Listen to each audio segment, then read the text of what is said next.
Pernah nggak sih kamu ketemu orang yang hidupnya biasa-biasa aja? Nggak pernah pamer, handphonenya bukan yang terbaru, bajunya sederhana, tapi entah kenapa hidupnya tenang.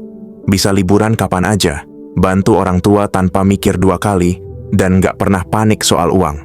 Aku dulu sering mikir, mereka kerja di mana sih? Gajinya berapa?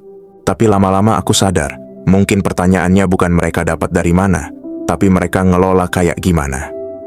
Karena jujur aja, aku bukan orang boros, tapi juga nggak bisa dibilang hemat. Gajian datang, senang sebentar.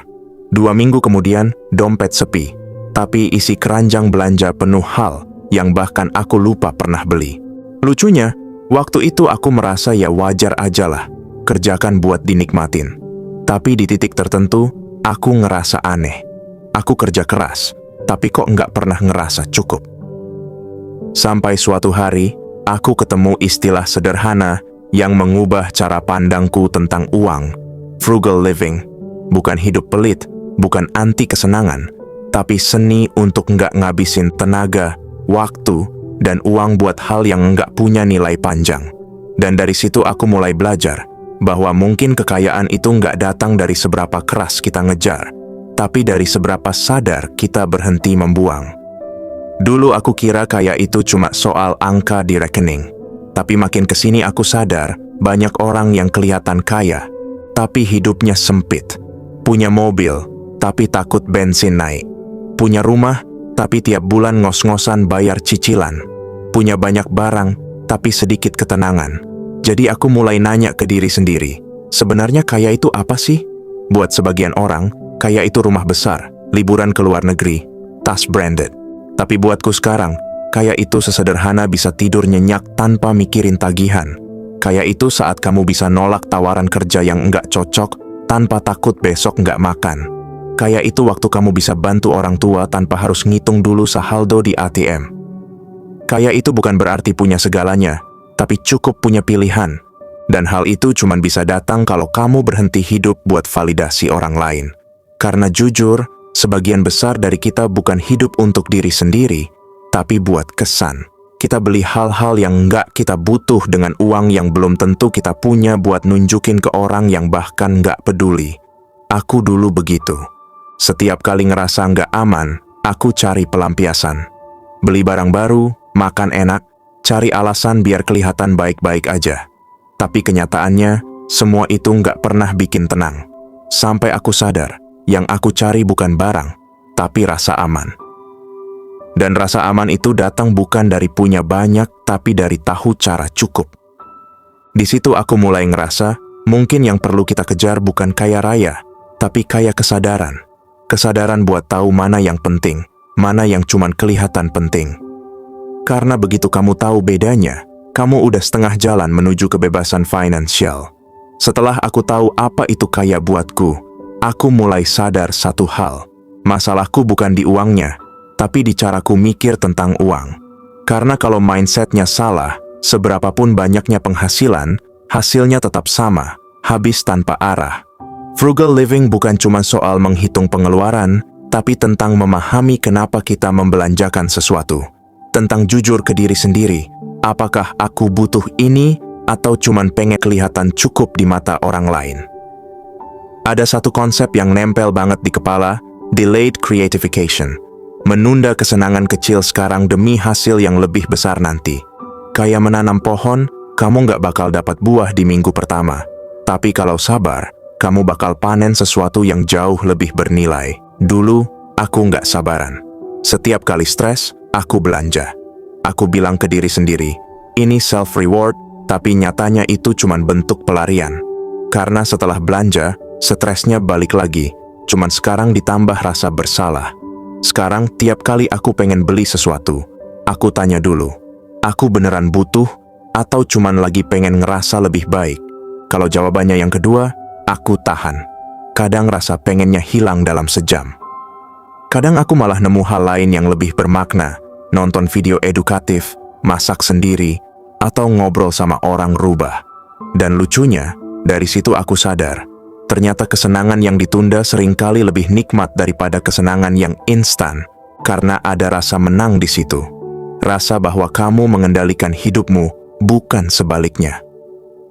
Lama-lama efeknya bukan cuma ke dompet, tapi ke pikiran juga. Aku jadi lebih tenang, lebih sulit tergoda, nggak gampang iri sama pencapaian orang lain, karena aku tahu apa yang sedang aku bangun. Frugal living bukan cuma soal uang, ini soal menata ulang hubungan kita dengan keinginan.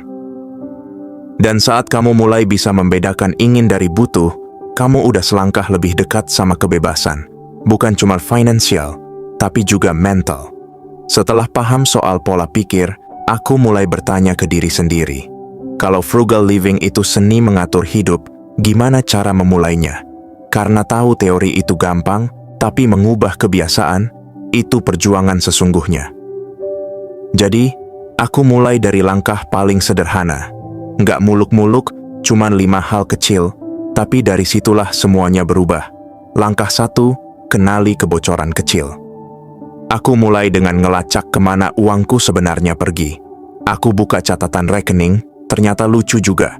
Uangku nggak habis karena beli hal besar, tapi karena hal-hal kecil yang numpuk.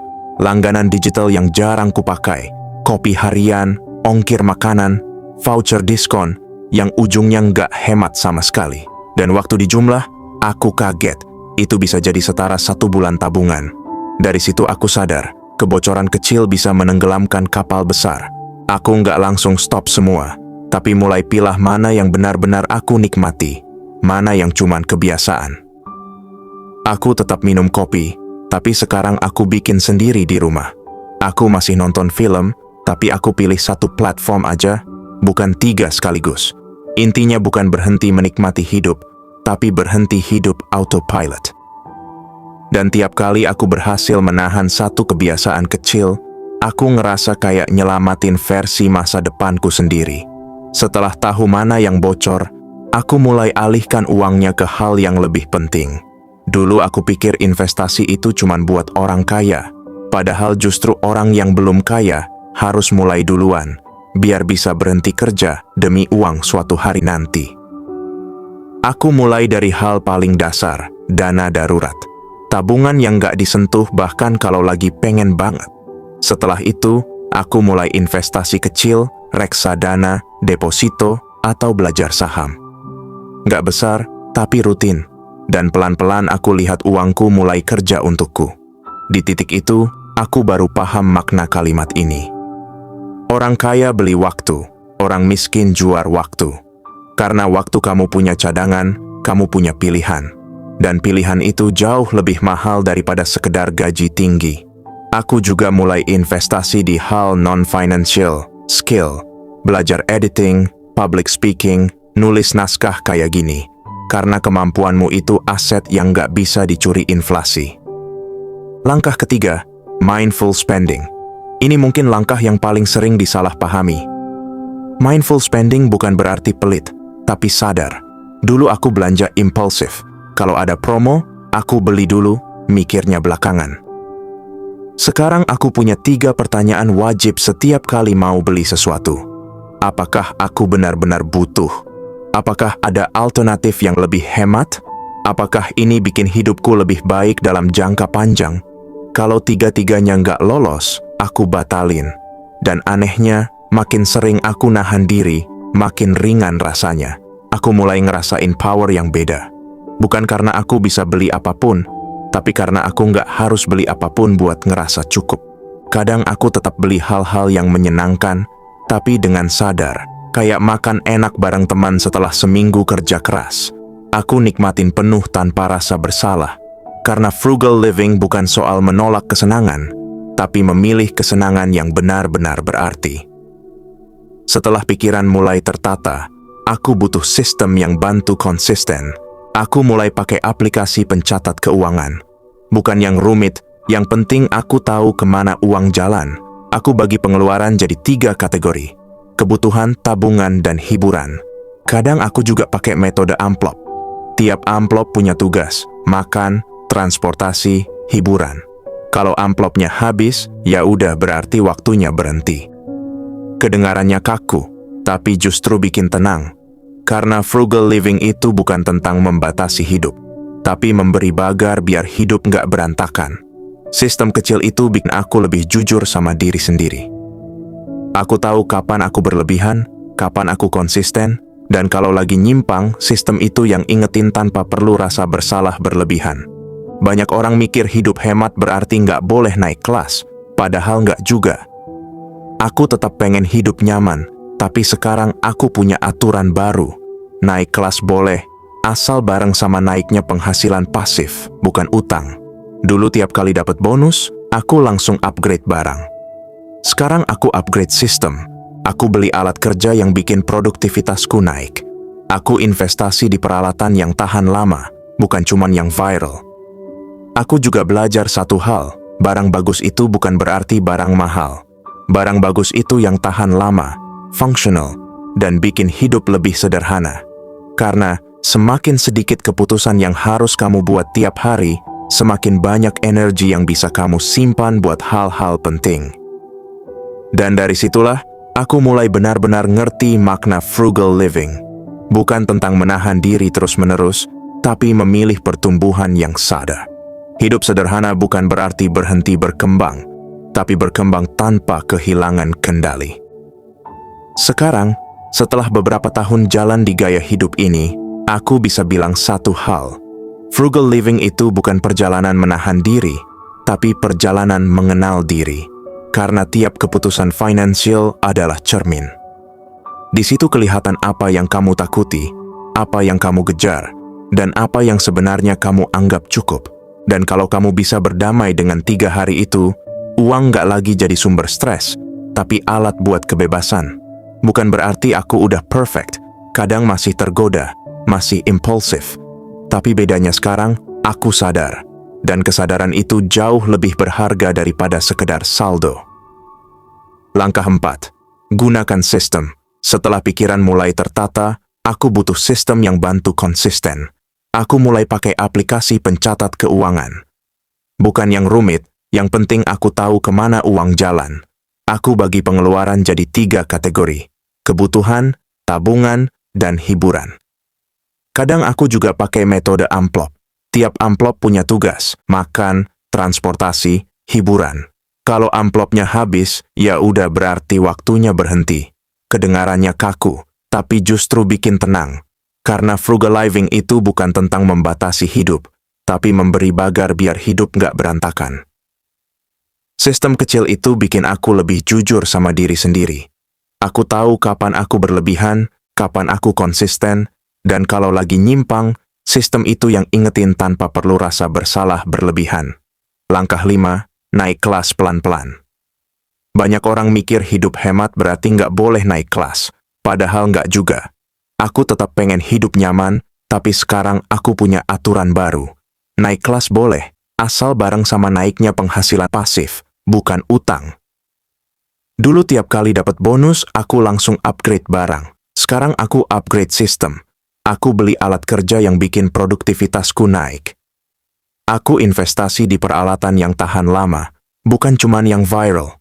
Aku juga belajar satu hal, barang bagus itu bukan berarti barang mahal.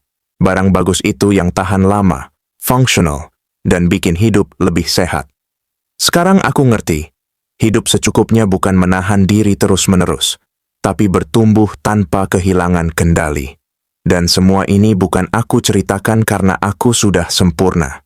Aku masih belajar, masih tergoda, tapi sekarang aku sadar, dan kesadaran itu jauh lebih berharga daripada saldo. Kalau kamu ngerasa cerita ini kayak ngobrol sama diri sendiri, kalau kamu capek ngejar tapi nggak pernah ngerasa cukup, kalau kamu pengen paham uang tanpa dihakimi dan tanpa sok kaya, itulah kenapa channel Ijazah Kehangatan ada. Bukan buat ngajarin cepat kaya, bukan buat pamer angka, tapi buat ngebahas hubungan kita dengan uang, keinginan, dan ketenangan, dengan bahasa yang manusiawi dan jujur. Karena uang itu bukan cuma alat tukar.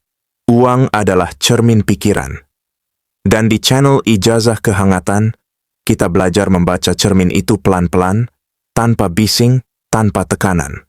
Kalau kamu mau belajar bukan cuma cara cari uang, tapi cara berdamai dengan uang, subscribe channel Ijazah Kehangatan. Bukan supaya kelihatan pinter, tapi supaya hidup terasa lebih ringan.